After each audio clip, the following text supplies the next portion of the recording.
Hey Tom, I figured I'd shoot a little bit of a video here to walk you through this thing.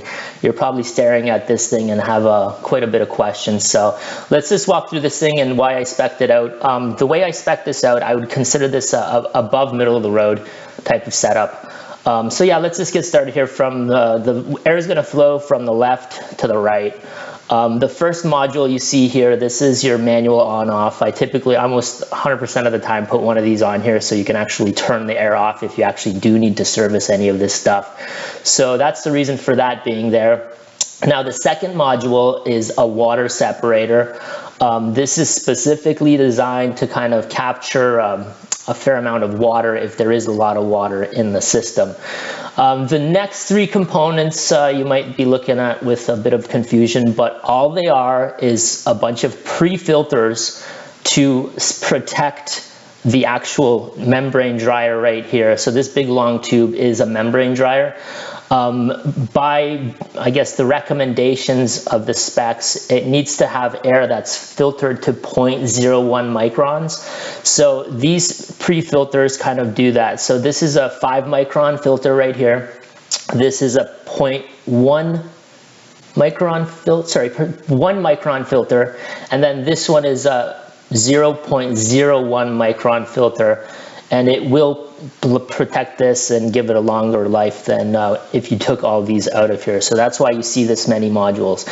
A few more other things with regards to this setup. All of these are going to be auto draining, or fully automatic is the term that Festo uses for them. So there won't need to be anybody kind of watching these things to see if there's any water in them to drain them out. They will auto drain.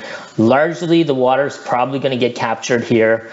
This is a particle filter, but sometimes water does get in here. That's why they have drains as well, right? So the chances of water getting into all of these is pretty minimal, but they just come that way by default.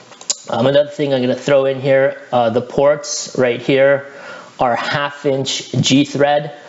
If you do want NPT, I can change that up, but generally speaking, most Festo products are kind of, it's easier to use G-threads because there's a lot more support for it.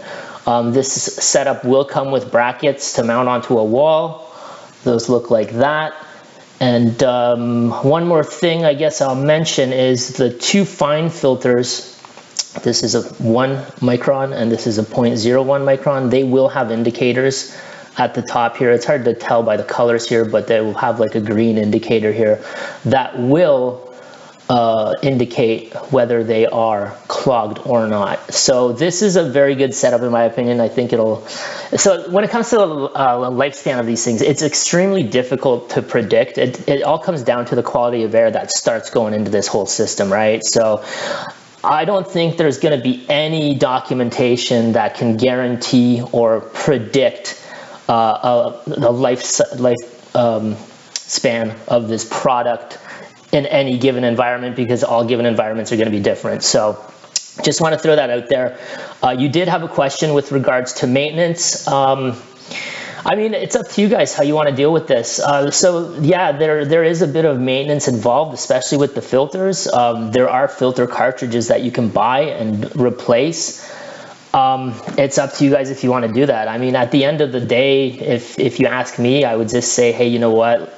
Let this thing ride for a year and then maybe buy a new one and replace the whole thing. You don't need to go to that extreme, but I understand your concerns of actually having to set up a whole maintenance plan for this thing, right? So I'll leave that up in the air, and I'll just throw it over to you. If you have any questions, just let me know in the email.